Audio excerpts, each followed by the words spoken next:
episode of EmpowerHer podcast. How's everybody doing today? We are good. I am glad to hear it. I'm glad to be back with you ladies.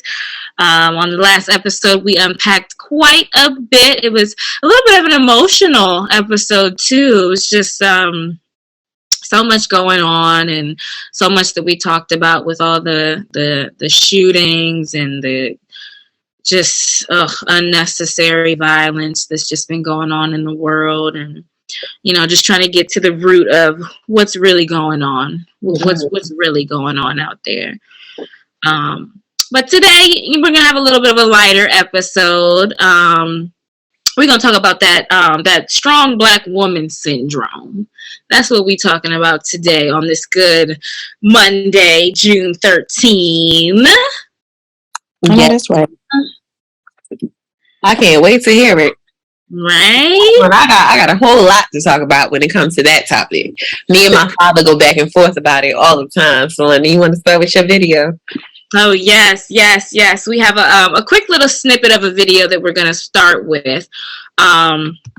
And this little episode is called Dine with a whole bunch of wonderful Black women. We got Mary J. Blige, Saweetie, Tabitha Brown, Sarah J. Roberts, so many others, and they were just having a little discussion, a little brunch. What do they call it? Brunch at night? Isn't that cute? Yeah.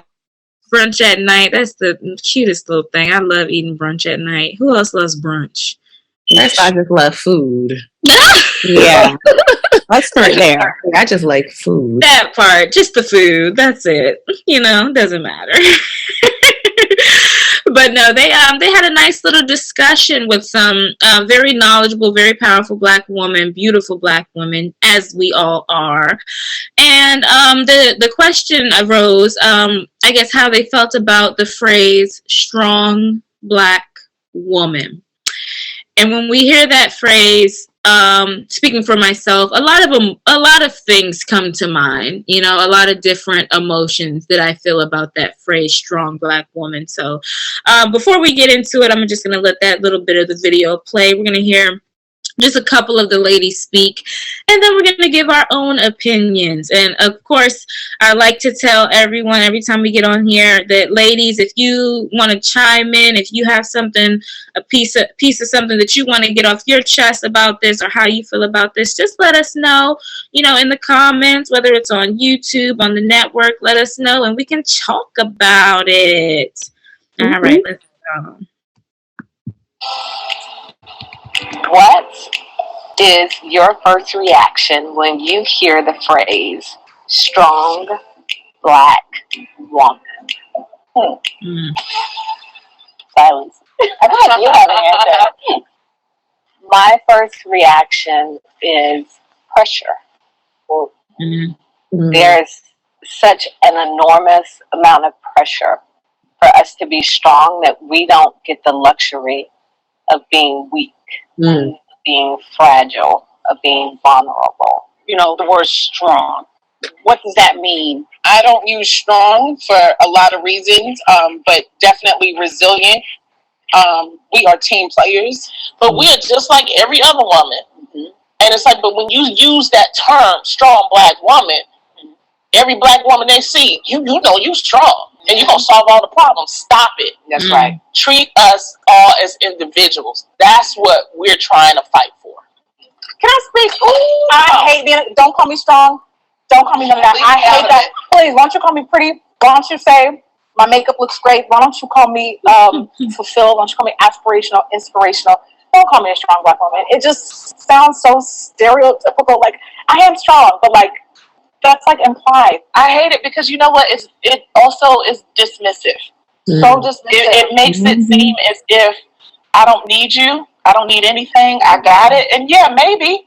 But it allowed me to be weak. Allowed me to be helped. Allowed me to have the need to have somebody have my back. But That's the part of me. That's the part of me. And it's because I was talking about that with my dad. And my dad has this thing where he says to me all the time, "Woo, thank God you're young. You can handle it. well, thank God you're a woman. You can handle it. Because if it was up to us men, it wouldn't be. What he said, if it was up to us men, humans would be extinct. He's like, whoo, thank God you're strong. You got this, Ashley. Thank God everything is thank God you're strong. And it got to the point where I was just like, please stop calling me strong. Yeah. Like, well, why? Because you are strong. You don't understand. You're a beautiful black woman. You should. Okay, great. Let's lead with that. You're a beautiful black woman. But for me, I know for like as long as I've had kids, which I feel is like all my life, but my oldest is like. But for as long as I've had kids, I've always been told, like, you are strong, you got this, you can do it. And it's almost as saying, like, whatever it is that I got going on mentally, it'll pass. Not to, like, in other words, it's not important because I'm strong. Anything I got going on emotionally is not important because I'm strong. Anything I got going on financially is not important because I'm strong. And it's just like, just because I'm strong don't mean I don't want support. Just because I'm strong doesn't mean I can always hold your weight and not and mine and not have to, like, you know, regurgitate some of this out so I can get it off my chest. Just because I'm strong, it doesn't mean that I don't need that support. Right. It's because I'm strong I need that support and I realize I need that support. You get what I'm saying? So I feel like the negative connotation when it comes to being a strong woman and then being strong and then being a strong woman. Yeah. Yeah. And then if you guys happen to watch further into that video, I think Lonnie Love said, like, you know, you don't hear the term, strong Asian woman, strong African, you know what I mean? Like, it's just wrong. It's like, why are we the only ones being called that? You know what I mean? Yeah, I agree. And just to play devil's advocate here, I do believe that today it is a negative connotation to that, and we kind of frown upon it now because, like you said, why I always got to be strong? You know, I'm human too. Like, I have my weak moments. Like, yes, I am strong because God made us strong. God made us beautiful, black, strong women, and we gonna handle ours. But that doesn't mean that I don't have times when I need help. It doesn't mean that I don't get weak. It doesn't mean that I don't sometimes run out of strength and I don't want to be strong right now. I want to be vulnerable. I want to be, I want someone to take care of me. I need someone to help me, you know? So just be freaking tired and you just you just want to unpack. Like, today was definitely one of those days where I could say, like, I came home and I'm like, all right, so my two oldest, they're not here for the weekend, and then my daughter, I just went and picked her up today. And then I came in the house. I see I still have laundry. I still got to fold. Like, if you saw the laundry that's in my living room, like right in front of me right now, actually, it's looking at me, looking at it, looking at me. It's one of those kind of situations where I'm like, who's gonna fold you? Because I don't feel like it, but I kind of And then, like, so I'm like, damn, I'm tired. Like, for real, I'm tired. Like, although I didn't have my kids this weekend, I'm still tired because, like, I always have them. They don't go away anywhere else for a break. They're always with me. So, like, today I'm tired. And then, like, as I'm talking to you, Ava, my dog, is sitting right up under me with her little string. I want to play. Like, I'm tired. I don't want to play. Like, today is just not one of those days for me. And it would have been nice, even if you're not here physically with me, to just pick up the phone, call my father, my mother, sister. I ain't got no sisters. My brother, you know, my friends, acquaintances, and cousins. Like, oh, today is that day. I just want to relax. Like, today is that day. I don't want none of my kids. Can you take them? Today is I don't even want the dog. I love her though. But you know, like, today is that day. I just don't feel like it. Yeah. It's okay for not feeling like it. I don't want to be penalized or judged because I don't feel like it. I just don't feel like it today. And we have that right to have those days, to have those moments, and that phrase, oh, you a strong black woman, you got it, you got this. That's kind of what it's saying, like, you got it, you strong. You strong woman. And when I said that I was going to play devil's advocate, I was going to say that, and I know there's so many different reasons and so many different sources of where that came from, but one of those sources is Black women ourselves. We, for so long, fought to be seen as we're strong Black women. We can be independent. We don't need no man. I got this. I can do this. I can raise my children by myself. So what if they baby daddy don't want to be a part of their life? Like, I got this. I'm strong. I can do it. But I think they took that and they ran with it, and now it's, oh, you said you wanted to be independent. Oh, you said you were strong, so you got this. Don't ask for no help, because then you're weak, and that does not make us weak. It makes us strong when we can come out and say, I can't do it all by myself. Yeah, that's a strong Black woman. Seriously. Yeah, show your vulnerability. Yeah, I don't think most people realize how much strength it honestly takes to be vulnerable. Yeah.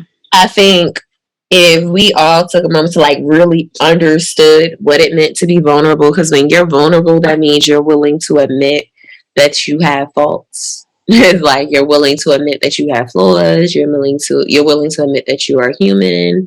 Like, look, I don't have it all together. My life is not perfect. Yeah. I might have messed up here. I might have messed up there. Whatever it is for you in that moment, like, this is just how I'm feeling. And I don't know. I think I can speak a little bit more candidly when it comes to that, because I ain't easy to be vulnerable. It doesn't come natural to me. I can't just be like, oh, I need help with this, because then my pride be like, girl, go get it together.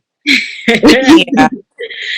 And I think that might come from that whole thing, like you said, where it's like, if you say you need help, you might be appear as being weak. Yeah. And I'm not weak. I don't want to appear to be weak. So I'd be like, oh, I got it. I'll take care of it. Oh, this person couldn't do it for me, so I could. But no, sometimes it's okay to, like you all said, to be vulnerable and like, nah, not today is not it. Today I need help. Today I'm tired. Today I want to get off autopilot. Today I want to relax. Today I need a massage. Today I'm gonna need that $5 you told me you owed me like 10 years ago. For real. Today I don't have it and I need my money. Like, seriously. Absolutely. And I think that's also a shield that you kind of put up, like you said, when you're fearful of being vulnerable, because then you open yourself up to a man thinking that, oh, she can't do this without me. Oh, she need me here. She need me for this. The second you go ask anybody. Exactly. You don't want anyone to kind of have that power over you to think, oh, you can't do this without me. And I think that's why you put that shield up, and it's hard for you to be vulnerable. Simply for that, because so many people take advantage of vulnerability. And vulnerability in itself is strong. So is people taking advantage of your vulnerability, or is it your lack of boundaries that allow people to take advantage of your vulnerability? Because there's a difference, right? So I can be vulnerable and I can understand, like, I've gotten to a space now, by the grace of God, literally a lot of prayer.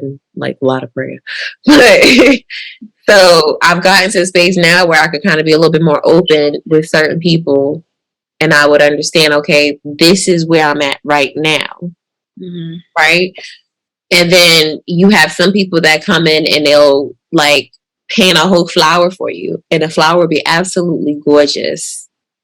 But what you don't know is that they just picked that flower and put it in some dirt, and by tomorrow it's going to be dead because it has no roots. Right?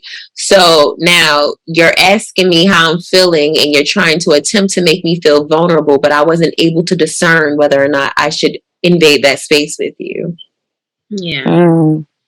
Right? So the fact that we don't like to be vulnerable, or we don't know how to discern who we need to be vulnerable with. Right. That part. Agreed. Well, I think like if we dive deeper into it, especially when it comes to Black women, I feel like the whole terminology of being a strong Black woman that we put on ourselves, We really did, and I think it was instilled in us from that whole Willie Lynch situation because, you know, one of the things that they talked about was how to break the Black woman, and then shifting the gender roles. So now Black women are having this mindset of, oh, we have to be strong because we got to hold the family together. And now it's gotten to a point where we're having the whole world on our shoulders in so many different ways. And now we have our Black men trying to prove that they're the man that a woman needs. Yeah. And it's very tiring because not only are we as Black women trying to hold the family together and hold ourselves together, you know what I'm saying? We're holding the whole world together because when something's happening in the world, who is the first to pop up? Black women, LGBTQ community. We're first to speak up when it comes to these shootings and Black men are getting incarcerated or killed. We're first to speak up, and our voices are so powerful. But at the same time, it's like, yeah, we're strong and powerful, but it's like, damn, like, can we get a break? Yeah. Can we be allowed to be tired? Can we be allowed to not have the world on our shoulders without people looking at us and saying, so you're not strong like you said you was, huh? Yeah. But it's like, I feel like, we're the most overlooked, and yet we're the most powerful because of who we are and how strong we are. And it's just overall just very tiring. And I feel like, though, at the same time, the fact that we're talking about this and how we're admitting that we want to be vulnerable, that we want to feel weak, and that we need the help, I feel like there is a shift happening. And if we're just moving every day and going about our business every day, we're not going to realize how much that even just Black women are changing. Like, we are taking back the luxury to say we need help. Yeah.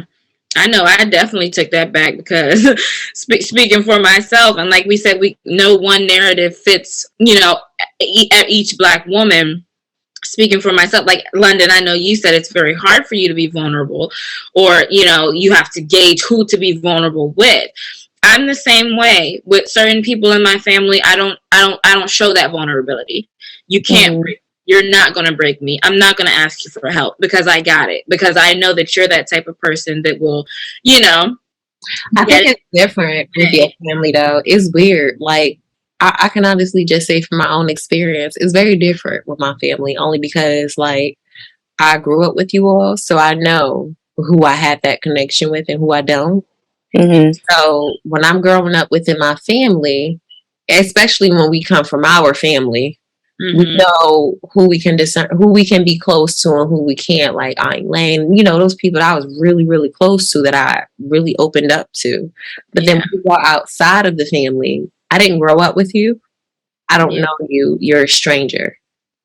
So that's when it becomes a little bit harder to be vulnerable, because even like I was just expressing to one of my friends, I said, like, I'm just like kind of in a space where I'm stuck between the old version of me, or not even stuck, but I could be struggling with the old version of me and then this version of me today. And like the old version of me sometimes wants to go back to what's comfortable because I'm used to that space. I'm familiar with that space, even if it was uncomfortable. And, consciously, not subconsciously, but consciously, it was uncomfortable for me. Subconsciously, it was comfortable because that's what I'm used to. Whereas now, the new version of me wants to try something different. So I might want to learn how to be a little bit more discerning. I want to learn how to be more vulnerable. I want to learn how to enforce those boundaries that I've never had before.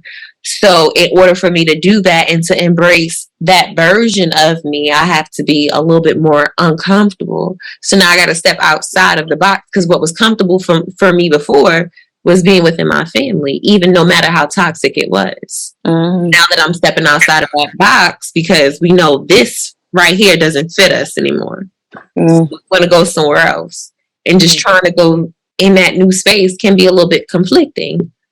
Yeah. Right? Yeah. So it's like, yeah, we know in our family, I'm not messing with Tommy because, and not this Tommy here, but I'm not messing with Tommy because like X, Y, and Z and blah, blah, blah. And I'm not messing with Ashley because blah, blah, blah, blah, blah. And this is stuff that you've shown me over the years. So like, clearly I'm not trusting you. You've shown me I can't trust you. Like I've heard stories.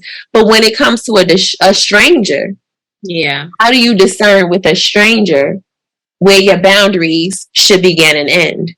Yeah.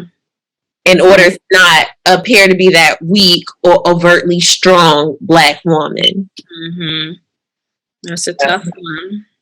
That's the difference. That's one thing that I struggle with sometimes, because it's just like you want to come off and you want to just be kind of like, yeah, I want to be cool. You know, like that's just me. I'm like a super easygoing person. Like I just want to be cool. I want to love on everybody because I feel like we all need love, for real, for real. Like, so I want to love on everybody or whatever. But then some people will take that the wrong way and they would use that to their advantage. And somebody like me, you know, nice, they want to use that to their advantage. But you know, so that's when, how do you discern the difference? Right. Mm. Well, I wanna kind of not necessarily change gears, but I want to hear you ladies' take on how this phrase "strong Black woman" plays into a mother's role with her son, and how that effect goes on. Mm. For me, I remember I was watching something that LaToya Luckett said the other day on Instagram, and she said that we have, as Black women, we have this, I'm trying to remember the way she said it, we have this thing where we got to be strong, we got to take care of everything or whatever. So like our kids end up growing up and feeling like the women that they date got to be this strong woman, you know, take care of everything, carry all this weight on their shoulders. I be washing the clothes, I be cleaning the bathroom, I be cooking their dinner, they be good. So they expect the same from these women, but not knowing that meanwhile, I could be in my room crying because I don't really know how you're eating tonight, but I'm not showing you that. Right. Or I'm in a room stressed out, complaining to whoever it is that I'm complaining to, or texting whoever it is that I'm texting, and I'm complaining about whatever. But you don't know that I really don't know how you're getting those pair of sneakers. Or like you could have a dance, for example. I think this is like the perfect example. My son's dance is on the 15th of June. I still haven't gotten his suit and tie that he wants. Not because I don't have the money, not because I don't want to, but because I don't have the time. Yeah. Like by the time I get home, it's after 7 and I got to figure out how I'm doing all of this.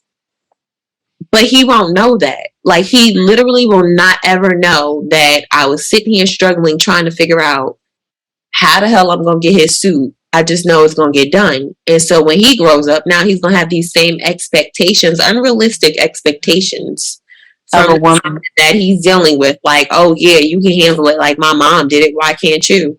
My kids told me I'm cold. They said, "Mom, you cold-hearted. Like you don't show no emotions. You can go through whatever it is and like you just don't show nothing." And it's not because I don't want to show them I care. It's because I don't feel like it's for them to see.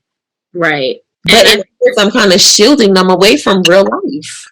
Yeah, and that's what I was gonna say. And I feel like it can be a positive thing to kind of show to hide that so that your children don't see that, because you don't want to see your children. I mean, you don't want your children to see you breaking down every other day because it's just too much. But at the same time, we don't want to continue painting that unrealistic image, and then they then grow up and think, oh, when I go and date this woman, she should be able to do everything that my mama did because my mama did it for me. So what's wrong with you? So what can we as Black women do? Like, should we show our children more of that vulnerable side? You should. I did. I think so. I truly think so, because it teaches the children to be more appreciative of what, you know, their mom is doing, or just the parents in general. And it also teaches empathy. Yeah. And for a black, especially when it comes to black children growing, black men, black boys growing into black men, there's going to be a more grand appreciation for just whoever they choose their partner to be. Yes. Yeah. There's going to be more openness to allow them to be submissive. And when we use the term submissive, sometimes a lot of people use it think it's a negative thing, but it's like, it's okay. It's okay. Mm-hmm. Yeah. You know, and the black man is going to learn how to make the black woman feel comfortable. And so it starts with, you know, home. Us mothers, you know, learning how to talk to our children. I don't have any kids, but you know, when I do, talk to our kids when, you know, when we're not feeling our best. Right. Yeah. Right on point. I'm gonna tell you, as a mother of 3, a mother of 4, you're right on point. Like literally, because I remember, I think I just had this conversation with my kids probably like the middle of last year, right before my 35th birthday. And so I was trying to figure out how we were going to go to Puerto Rico. It was like a whole little shindig going on, and the trip done changed like 80,000 times. And so finally I decided I'm going to just switch it to where me and the kids go and we just have fun. So it's just me and my small 3. And I was trying to figure out how I was going to afford their flights, which I did. And I was trying to figure out how to afford their clothes, which I did. And then I was trying to figure out how to afford food, which I did. And so we get there. And so on my birthday, I'm so focused on making sure they're good. I didn't even take time to make sure I was good. I'm a little bit frustrated, right? Because my son gets up and they just got these expectations of going out on the beach. Because I mean, we're not in Jersey anymore. We're only in Puerto Rico. It's not like I know where the gym is at or anything like that. But they just thought we was gonna get up and go. And it was in that moment I had this whole like, oh my God, like, look, life is not as cozy as y'all think it is. Like, this is how it plays out. And although this might seem very minor, it's big for me because this is how I've been feeling for a while. So I've just had to be a lot more open with them. Like, I'm a little stressed. I can't afford to take y'all here right now. Or like, I gotta work. I'm freaking tired. I can't, I'm sorry. I just don't have that type of fuel inside of me to keep going. I'm not the energizing, but I need to sleep. I need to rest. And they don't feel like I need to rest because like we got my oldest son, he want to do this. And then my youngest son want to do da. And then my daughter, she's 7. So, you know, she's a kid. Like, it's just like everybody be coming at me. I'm like, whoa. It's 3 of y'all, and it's 1 of me. Digest. Hold on. So I had to really take a step back, and I don't show them everything, but I don't shield everything anymore either, because I created a real unrealistic picture of who it was that I was. I created a real unrealistic expectation, rather, for them of who I was and what to expect going forward. And so when I saw that, I was just like, yeah, no, we're going to talk about it because I'm tired. Right. And I think it's important to have that healthy balance. Definitely. That healthy balance really sets the tone for what your daughter is going to be like when she grows up and what your son is going to look for and expect out of Black women when he grows up. So it's important to have that healthy balance. You don't want to, you know, like you said, be breaking down every 5 minutes, like, oh God, I can't do this, because then you don't want you don't want them seeing that. But at the same time, you don't want to shield everything. You don't want to paint an unrealistic picture that moms don't go through nothing, moms don't feel nothing, moms got this. We're a strong Black woman. You know, there's that phrase again, I'm a strong Black woman. You really want to kind of decipher what that means to you and what that should mean to them. Absolutely, I agree. Absolutely. Child, I tell you, between last week, this week, and life, and everything that we've been talking about, it's been a lot. We've been covering a lot. It's been some really good conversations. I've been like really thankful for the conversations because it kind of helps me unpack and digest a little bit at home too. Yeah. Definitely. I love that it kind of gives me topics to go and talk to, whether I'm chatting with coworkers or other friends. It's like I have things that I can bring back to them, and then I can keep the conversations going. I can get other perspectives and see how other people feel about certain things. Absolutely. I enjoy this. Yeah, I did too. Yes. So, my lovely London, is there anything else that you want to bring to us today? Honestly, I think we've brought enough today. I just want to say, I guess that just wrapping up and kind of tying everything in. I won't say that phrase "strong Black woman" should be completely omitted. I won't say that there's no value to it, because there is some value to it. We are strong Black women. What we want people to know is that we don't have to always be a strong Black woman. Or you can be strong in your vulnerability as well. There we go. Go. That's well said. In your vulnerability. It is okay to be vulnerable. It takes a lot of strength to be vulnerable. Exactly. Yeah. Vulnerability in itself is strength. Yes. That's what I've taken. Well put. Yeah. And again, ladies, if you have your take and you want to share, what that phrase means to you, or how it hurts you, how it's affected you or your family or friends, or, you just want to comment on the situation, definitely let us know. We'd love to have some other opinions, some other thoughts, some other perspectives shared on the show.